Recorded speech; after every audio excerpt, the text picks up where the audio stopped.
capítulo 3, donde tal vez todos lo conocemos y la recordamos cuando son rescatados del horno de fuego, pero quiero que podamos entender varias de las cosas que están aquí. Daniel capítulo 3 dice: el rey Nabucodonosor mandó hacer una estatua de oro de 27 metros de alto por 2,5 metros de ancho, y mandó que la colocaran en los llanos de Dura, en la provincia de Babilonia.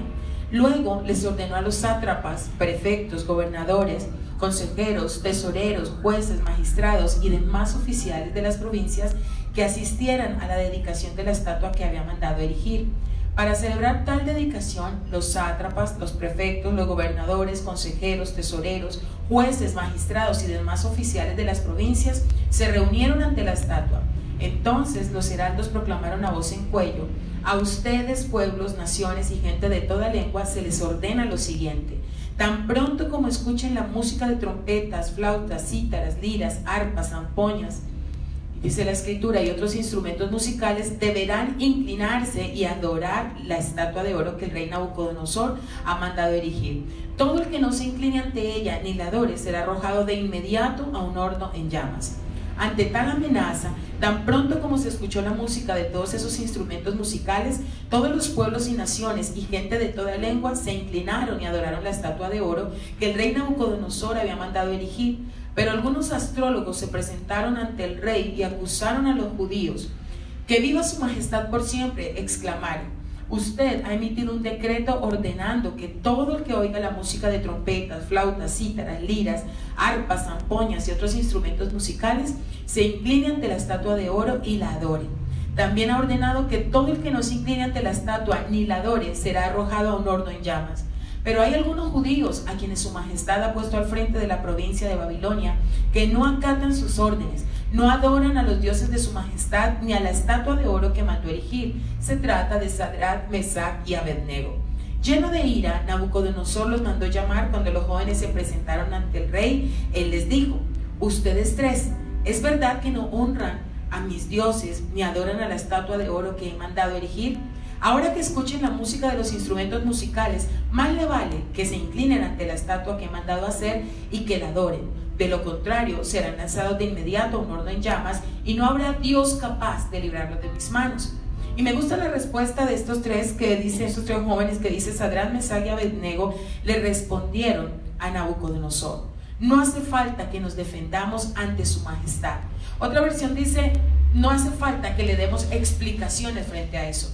Hay momentos donde nosotros, por nuestra integridad delante de Dios, el amar a Dios, el servirle a Él de corazón, como lo demostraban ellos, decían: nosotros lo tenemos claro, realmente tenemos claro lo que está pasando en nuestra vida. Y dice: no hace falta que nos defendamos ante su majestad, sino si se nos arroja el horno en llamas, el Dios al que servimos puede librarnos del horno y de las manos de su majestad. Estaban seguros, aquí hay una confianza, y yo veo esta palabra que dice: si nos arrojan, aquí nosotros estamos seguros que el Dios al que le servimos, Él puede librarnos. Está la opción, Él puede. Y dice también: pero aún si nuestro Dios no lo hace así. Y ahí es donde a nosotros casi no nos gusta la situación, porque muchas veces amamos a Dios por lo que nos da, por las respuestas, porque todo el tiempo estamos necesitando suplir algo. Pero ellos dijeron: nosotros sabemos que Dios puede librarnos, y aún si no lo hiciera, nosotros estamos en Él y no vamos a adorar esa estatua. ¿Cómo está nuestra relación delante de Dios? De tal forma que entendamos que este caminar en Él, como lo hablábamos el domingo, nuestra vida en Él no es una religión. No estamos nosotros en una religión, sino que estamos en una relación de la cual Él hace que nuestra vida todos los días camine alrededor de Él, en lo que Él es. Entonces dicen ellos aquí: así no lo hiciera, que es lo que me llama la atención. Dice: pero aún si nuestro Dios no lo hace así, sepa usted que no honraremos a sus dioses ni adoraremos a su estatua. Y hay personas que cuando no ven respuestas inmediatas de Dios, se decepcionan de Dios, se enojan con Dios, se alejan de Dios. Cuando Dios es la solución a nuestros problemas, cuando Dios es la fuente, como veíamos el domingo, de alegría, es la fuente de respuesta. Ellos dicen: si Dios puede librarnos, pero si aún no lo hiciera, nosotros no adoraremos la estatua. ¿Y cuánta gente vuelve atrás? Se aburre de las iglesias, de las congregaciones, de los concilios, como lo quieran llamar. Se aburren de los pastores, culpan el país, culpan las coberturas, culpan a todo el mundo, sencillamente porque no han entendido que su relación con Dios Dios va más allá de ver solo manifestaciones. Entonces, si yo veo que esto sucede a mi favor, ay, Dios es bueno, pero ¿qué pasa si aún no sucede? Es más, ¿y qué pasa si aún no llegase a suceder? Que es lo que no entendemos. Porque hay gente que dice, yo tanto que oré por él para que Dios lo sanara, y resulta que falleció. Y hoy por hoy tenemos personas enojadísimas con Dios, se apartaron de su fe, realmente no quieren saber, porque piensan que Dios no respondió como ellos esperaban o como ellos querían. Pero estos hombres nos dejan una gran enseñanza que dice, Dios puede librarnos de ese horno en llamas, pero aún si nuestro Dios no lo hiciera así, aún si no llegásemos a ver que Él hace eso para nosotros, sepa usted que no honraremos a sus dioses ni adoraremos a su estatua.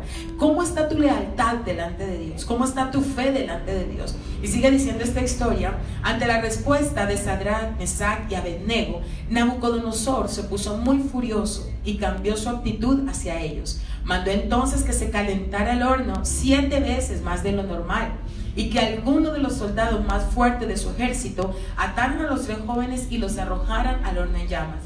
Fue así como los arrojaron al horno con sus mantos, sandalias, turbantes y todo, es decir, tal y como estaban vestidos.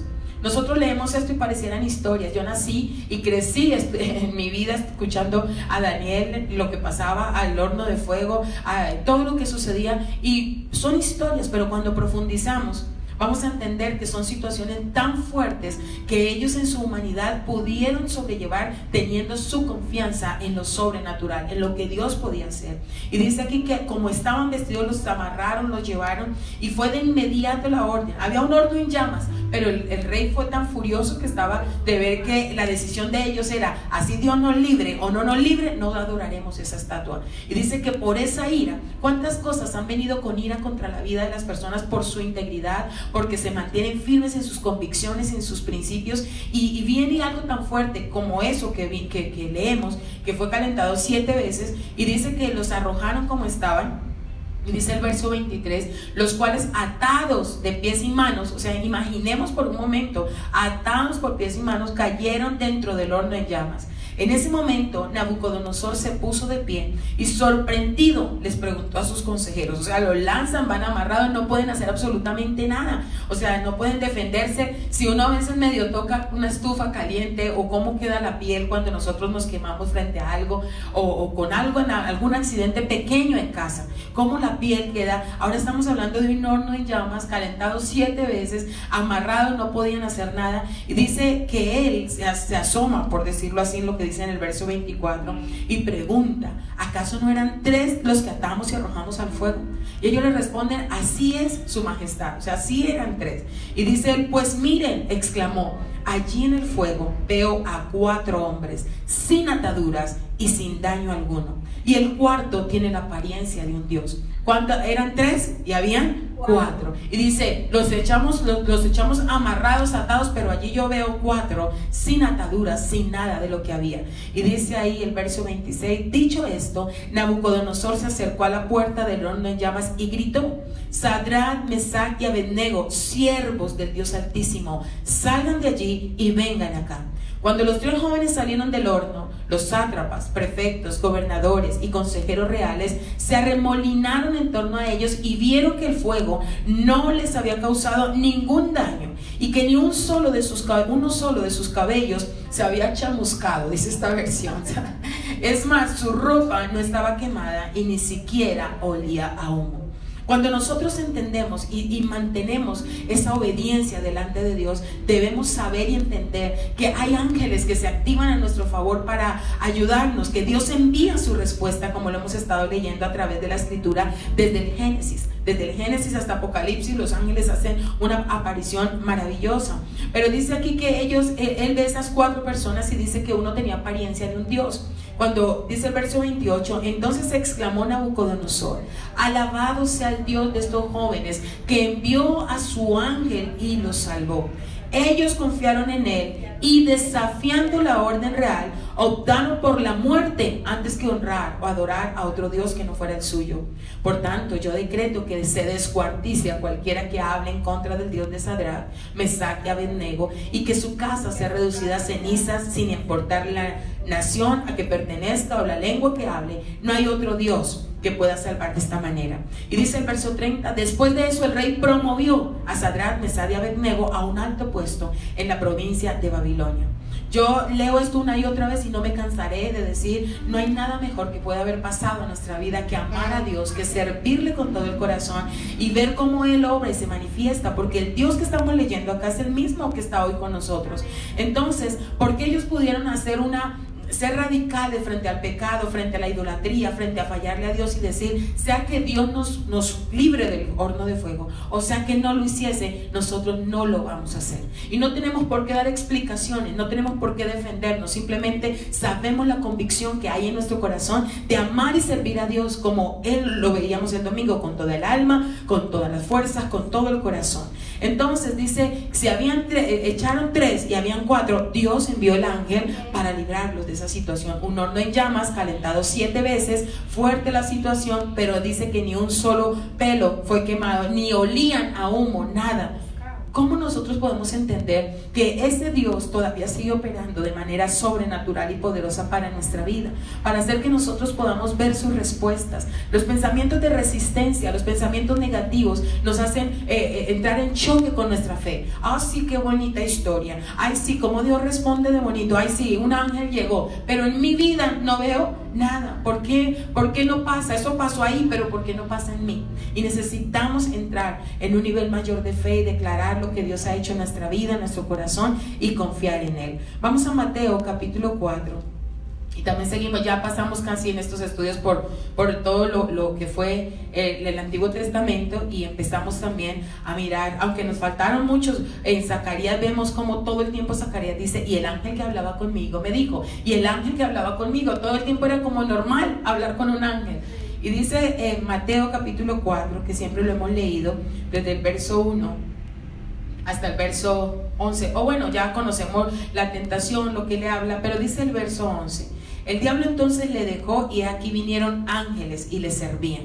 En el verso 11, después de todo el diálogo de la tentación, entonces el diablo le dejó, y unos ángeles acudieron a servirle. Unos ángeles acudieron a servirle.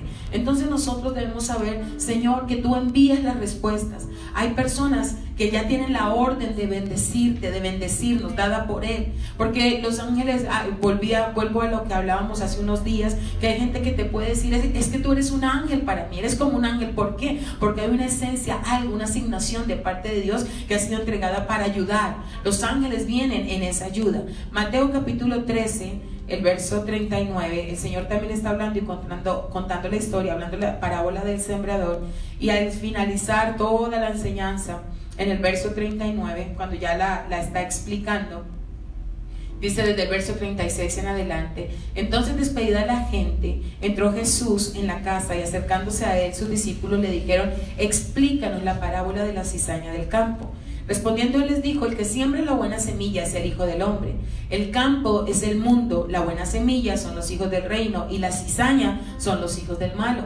El enemigo que la sembró es el diablo. La siega es el fin del siglo, y los segadores son los ángeles. O sea, siguen nombrando, apareciendo y declarando que no es una historieta. No, es algo real, pero como nosotros debemos entender. Ahí mismo, en el verso, seguimos leyendo el verso 41, dice, de manera que como se arranca la cizaña y se quema en el fuego, así será el fin de este siglo.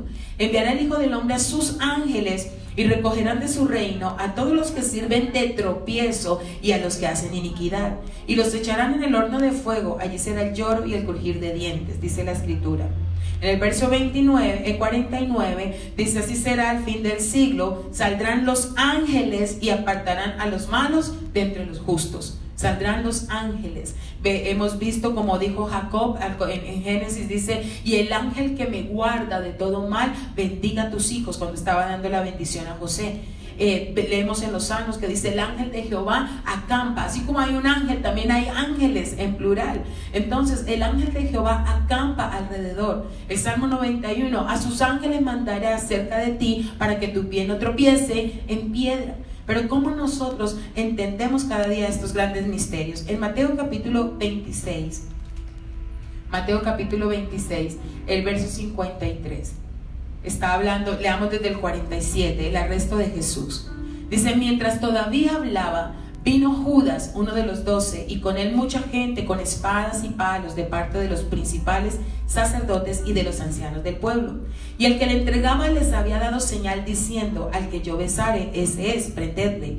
Y enseguida se acercó a Jesús y dijo: salve, maestro, y le besó. Y Jesús le dijo: amigo, ¿a qué vienes? Entonces se acercaron y echaron mano a Jesús y le prendieron. Pero uno de los que estaba con Jesús, extendiendo la mano, sacó su espada e hiriendo a un siervo del sumo sacerdote, le quitó la oreja. Entonces Jesús le dijo: vuelve tu espada a su lugar, porque todos los que tomen espada, a espada perecerán. ¿Acaso piensas, y esta es la pregunta que hace el Señor en el verso 23, ¿acaso piensas que no puedo ahora orar a mi Padre y que Él no me daría más de 12 legiones de ángeles? O sea, yo sé que estoy en una situación problemática, en una situación que se está cumpliendo, y bueno, viene el arresto de Jesús y ese discípulo viene como a defenderlo. El Señor está diciendo: yo realmente no necesito que me defiendas, yo realmente, si quisiera, oraba al Padre en este momento para que Él me envíe sus ángeles. Y no dice los ángeles, dice legión. ¿Cómo es que dice ahí la escritura? ¿Acaso no me daría más de 12 legiones? Más de 12 legiones de ángeles. Pero ¿cómo entonces, dice el Señor, se cumplirían las escrituras de que es necesario que así se haga? La versión internacional dice: ¿crees que no puedo acudir a mi Padre y al instante pondría a mi disposición más de 12 batallones de ángeles? Al instante. Y si el Señor lo está diciendo en medio de aquella situación, o sea, está pasando el problema, está sucediendo, pero hay una misión que debe cumplir. O sea, Él no podía pedir los ángeles que vinieran en ese momento porque Él sabía que debía cumplir esa asignación. Pero dice: si estoy pasando este momento, ¿tú crees que yo no puedo decirle a Él? Y Él al instante. O sea, ¿qué petición tienes tú? ¿Qué tengo yo? ¿Qué estamos nosotros necesitando? Que podemos decir en esta mañana: Señor, yo sé que tú oyes y que tú escuchas mi clamor y mi oración y mi necesidad, y que para ti no hay nada imposible, que para ti no es difícil, como dice la palabra. Habrá algo que sea imposible para mí, dice el Señor. Entonces, cuando eso sucede y lo queremos, decimos: Señor, creemos que al instante, hoy, al instante, en este momento, al instante, tú puedes enviar esa respuesta que yo necesito. Y aquí el Señor nos estaba diciendo: tú puedes enviar un ángel, el ángel, 12 legiones, batallones de ángeles que vengan en mi favor, al instante. Por eso debemos nosotros creer. Aunque Él decía: si yo pidiera eso, ¿cómo haría? O dejaría que se cumpla lo que está escrito para mí, dice la versión internacional. Pero entonces, ¿cómo se cumplirían las escrituras que dicen que así tiene que suceder? Pero si yo quisiera, o sea, era una seguridad tan grande del Señor: si yo quisiera, mi Padre al instante. Esa seguridad es la que tú y yo debemos tener cuando oramos, porque oramos y pedimos, pero a veces no creemos que va a suceder. Oramos y a veces uno se encuentra con personas y tienen una dificultad y uno dice: bueno, vamos a orar. Ay, sí, Dios quiera, Dios la oiga, ojalá. Ay, vamos a ver. O sea, con esa fe yo creo que algo pasa, porque tenemos pensamientos resistentes a la fe. Ahora dice que la fe es la certeza de lo que se espera y la convicción de lo que aún no vemos. Entonces no podemos esperar la manifestación de ver para poder decir: gracias, Señor, hay respuesta. Dice el Señor: si usted tiene fe, usted va a creer que ya está hecho. Y ahí es donde está el ejercicio en nuestra mente y en nuestro corazón. Ahí vamos a Mateo capítulo 28. Ahí más adelantito, Mateo capítulo 28, el verso 2 al 5. Desde el 1: pasado el día de reposo, al amanecer del primer día de la semana, vinieron María Magdalena y la otra María a ver el sepulcro. Y hubo un gran terremoto, porque un ángel del Señor, descendiendo del cielo y llegando, removió la piedra y se sentó sobre ella. Su aspecto era como un relámpago y su vestido blanco como la nieve. Y de miedo de él, los guardas temblaron y se quedaron como muertos. Mas el ángel, respondiendo, dijo a las mujeres: no temáis vosotras, porque yo sé que buscáis a Jesús, el que fue crucificado. No está aquí, pues ha resucitado, como dijo. Venid, ved el lugar donde fue puesto el Señor. E id pronto y decid a sus discípulos que ha resucitado de los muertos. Y aquí va delante de vosotros a Galilea. Allí le veréis, he aquí os lo he dicho. Entonces ellas, saliendo del sepulcro con temor y gran gozo, tenían dos emociones: temor y gran gozo, temor y alegría. Fueron corriendo a dar las nuevas a sus discípulos. Y mientras iban a dar las nuevas a los discípulos, he aquí salió Jesús al encuentro, Pero volvemos a ver la escritura como dice, y el ángel, hubo un gran estruendo, un gran terremoto, porque el ángel del Señor descendiendo del cielo y llegando. Ahora, los guardas se asustaron, pero él habló con ellas, con aquellas mujeres, y les dio las instrucciones. ¿Cómo es normal la manifestación de los ángeles? ¿Cómo es normal lo que se vive a través de las respuestas que ellos traen? Pero cómo nosotros estamos preparados para verlas, estamos preparadas para creer. No que el ángel haga los milagros. Hemos visto a raíz de los estudios de estos días cómo en una oportunidad el mismo Señor dio la orden cuando había un ángel destructor. Dice en los salmos que vinieron ángeles destructores. Y cuando vemos la historia de Sodoma y Gomorra, vemos que habían ángeles con la asignación de ir a terminar con esas ciudades, pero de guardar la vida de Lot. Entonces ellos tienen asignaciones, el que es mensajero, el que dice y se apareció Gabriel y me dio este mensaje, como leíamos en el libro de Daniel. Pero ¿cómo nosotros entendemos y trabajamos para que esto no se nos convierta, como hemos hablado, que muchas de las personas empiezan a elevar oraciones? La oración a San Gabriel, oración a San Miguel, al arcángel Miguel, cuando ellos no pueden hacer nada si el Padre no les ordena. Cuando estaba en la matanza en aquella ciudad por el censo que hizo David, dice que el Señor tuvo misericordia y le dijo al ángel: detén tu mano, basta. Detén tu mano, basta ya. Entonces, ¿cómo nosotros podemos mirar aquellas situaciones y entenderlas de una manera que podemos decir: Señor, gracias? Gracias porque al instante hoy tú puedes hacer algo. Y si todos los días nos levantáramos así: Señor, gracias porque hoy tú puedes hacer algo. El problema es que si hoy no sucede, hay enojo, hay frustración, hay molestia. Ya no quiero orar, ya no quiero leer la Biblia, Dios no responde. Entonces mucha gente en la comezón de oír empieza lo que sale en los medios, lo que sale en las redes. No, entonces vamos a hacer la oración de aquí al santo no sé qué, de la prosperidad, vístase de tal color que eso atrae la abundancia. Y empiezan a buscar otras cosas de idolatría. Crean muchas cosas que empiezan a recibir en su mente y en su corazón, porque no creen que Él puede operar, como vemos aquí. Estudiamos cómo fue la revelación de la vida del nacimiento de Sansón. Y cuando la mujer, recordamos que dice: la mujer fue a donde estaba su esposo y le dijo: un hombre de Dios vino a donde yo estaba. Y era cuando entendíamos que hay ángeles que toman los cuerpos y pueden aparecer, y por eso dice la escritura que muchos sin saber hospedaron ángeles. Entonces dice que aquella mujer, cuando le dan la palabra de que ella va a dar a luz un hijo y que le va a llamar Sansón, le dice: la mujer fue a donde estaba su esposo y le dijo: un hombre de Dios vino a donde yo estaba. Por su aspecto imponente parecía un ángel de Dios, por su aspecto imponente. Entonces, y vuelve y aparece, y vuelve y habla. El hombre no cree mucho, dice: bueno, Dios, si esto viene de parte tuya, que vuelva a aparecer este hombre. Solo hasta cuando ofrecieron el holocausto y vio lo que sucedieron, dice este hombre: ay, sí, este era un ángel de Dios. Pero realmente me sorprende mucho ver cómo a través de la escritura todo el tiempo operan.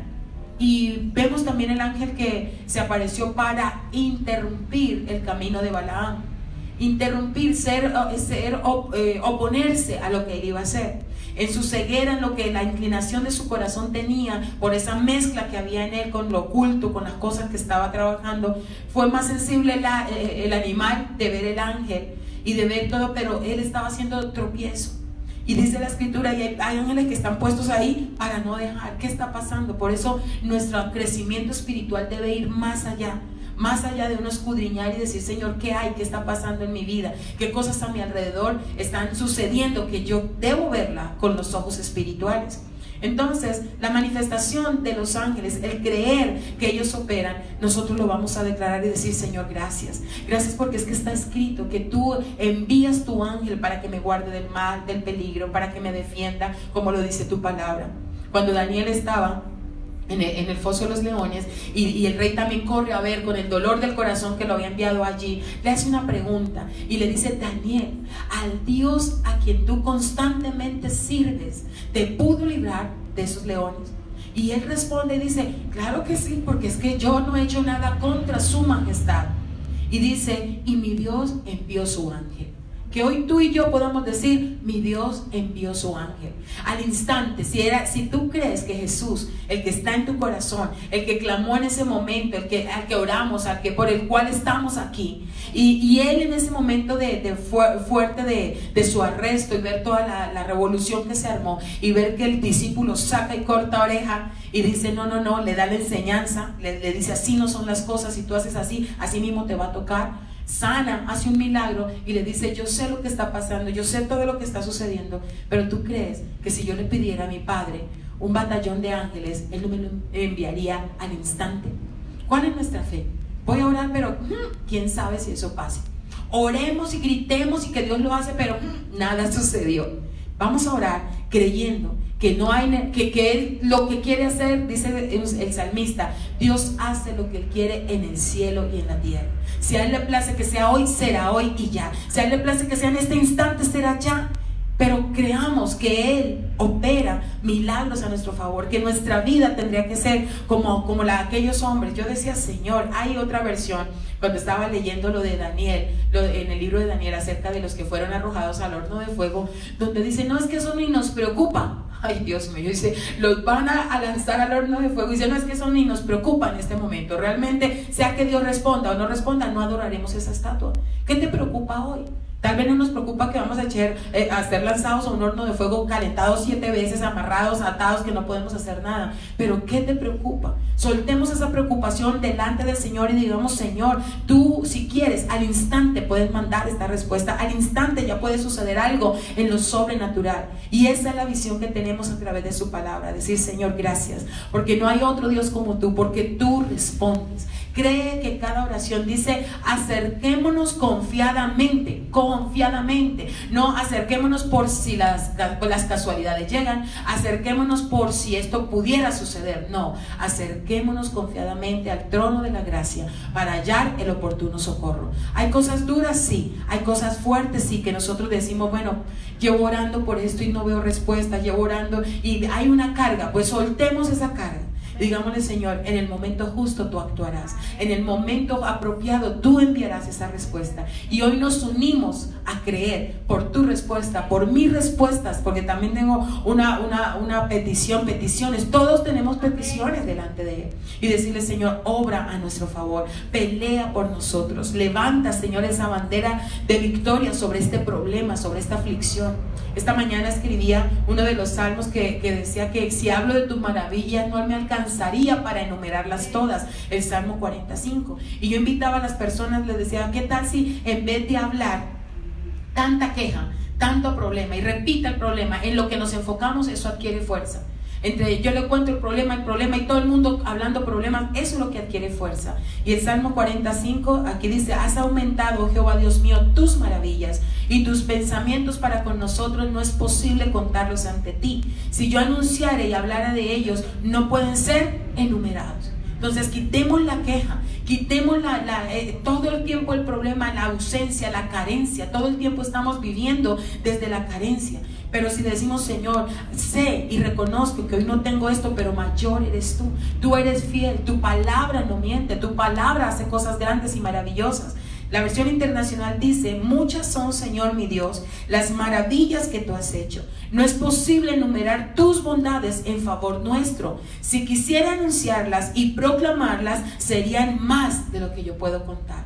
¿Qué tal si hoy, en cambio de estar diciendo el problema, otro día más y no hay solución, otro día más y no hay salida, decimos: Señor, tú has hecho tantas cosas tan buenas en mí, tú has hecho tantas maravillas en mi vida, en mi hogar, en mi familia, y empiece a recordar lo bueno que Dios ha hecho. Señor, tú hiciste esto, tú hiciste aquello. Oxigene sus pensamientos con lo bueno que es Dios, con lo bueno que Dios hace, y no con los problemas, las situaciones. Hay gente tóxica realmente que lo enferma a uno con sus quejas, con sus lamentos, con su forma de hablar, siempre enojado, resentido, todo lo que dice es problemático. No, nosotros tenemos, les explicaba y hablábamos el domingo, Dios es la fuente de mi alegría. Lo dice en el Salmo 43, cuando dice el salmista: entraré al altar de Dios, al Dios de mi alegría y de mi gozo. Nada ni nadie puede quitarte esa alegría. Ay, no, pero es que ¿cómo puedo estar alegre con este problema tan grande que yo tengo? Hay gente que dice y me ve, ay, no, ella no tiene problemas, ella todo el tiempo se la pasa.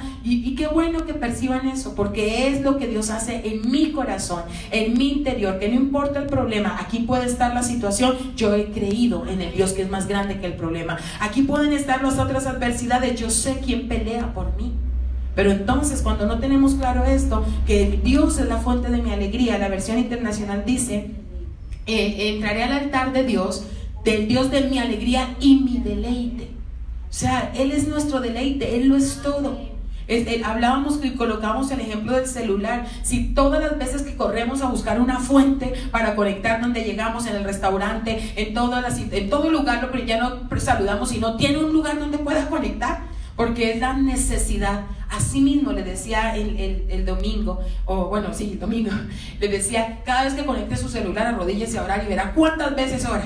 Porque es que nosotros andamos en función y si hay baterías que podemos cargar para tenerlo constantemente, ¿cuánto tiempo dura? A veces los teléfonos le dicen, hoy la duración de su conexión aquí fueron tantas horas. Mire todas las horas de su conexión y pregúntese cuántas me conecté con él, porque Él es la fuente de nuestra alegría. Vamos a orar y vamos a creerle al Señor que al instante Él puede obrar cosas maravillosas. Vamos a orar creyendo que su palabra es real, que el mismo Dios que libró a Sadrach, Mesach y Abednego con esos nombres que ahí les colocaron, el mismo Dios está hoy para librarnos, que tu obediencia no es en vano, que aquellas cosas que tú has dejado por servir y amar a Dios, ay, que yo me alejé de este mundo de pecado, que yo dejé esto, nada de eso fue en vano. O sea, no hagas un inventario, una queja de que yo mire todo lo que he dejado, no, porque lo has hecho por tu bienestar, por tu bendición, por tu generación, por todo lo que Dios está haciendo. Y vamos a creerle a Dios, como dijo el Señor, y tenía la seguridad, este es un momento difícil, pero si yo quisiera, podría pedirle a mi Padre que enviara un batallón de ángeles, 12 legiones de ángeles al instante. Señor, en esta mañana nos unimos a orar y a clamar por cada petición, por cada necesidad. Mira las que nos han hecho llegar, mira, Señor, las que hay en nuestro corazón, en nuestra vida. Padre, te pedimos en esta hora que seas tú obrando de una manera poderosa y sobrenatural. Los discípulos dijeron, Señor, aumentanos la fe, y creo que debe ser una de las peticiones principales en nuestra vida y en nuestro corazón.